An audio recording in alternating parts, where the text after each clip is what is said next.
Dr. Schaefer, I want you to assume that Conrad Murray became aware of Michael's condition sometime around noon.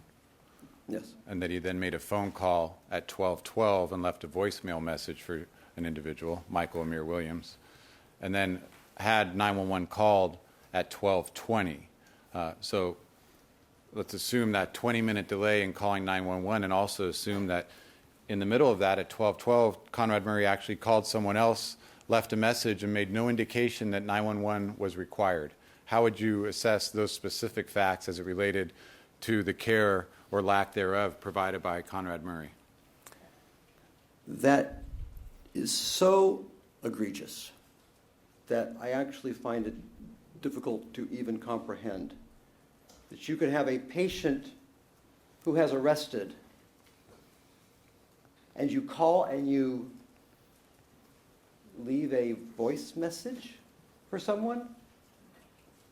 It's just inconceivable to me that is how a physician would not do that. A physician would not call when a patient has arrested and leave a voicemail for somebody. In this scenario, where Conrad Murray admits to giving, over the course of time, in his words, 4 milligrams of flumezanil, was it 4 milligrams of lorazepam?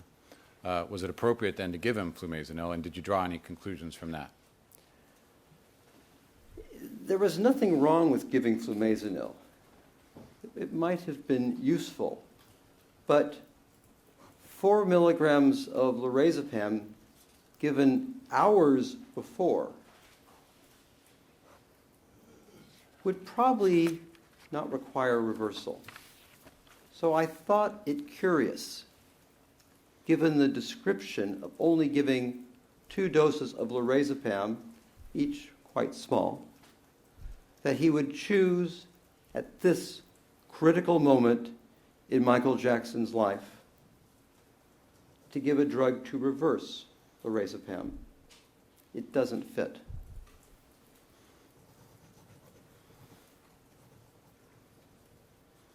Does it indicate to you in your review of the records that Conrad Murray was aware he had in fact given more than 4 milligrams of lorazepam?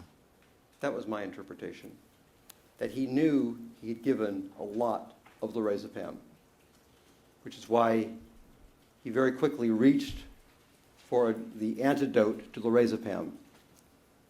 He knew that Michael Jackson had had a lot. That was my conclusion. The therapy that was used doesn't suggest any understanding of these drugs. Additionally, they're being given along with propofol.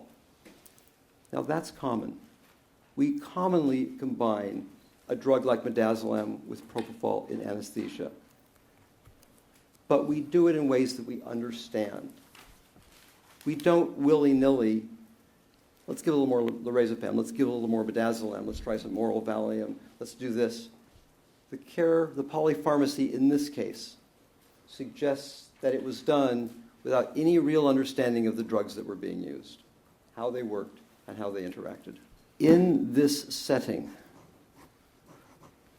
there are so many variables that make it impossible to predict the response to a dose of propofol that there is no safe dose. Midazolam's been given and lorazepam's been given. It would take me a couple days to try to figure out with the models that I have what the effect of that would be.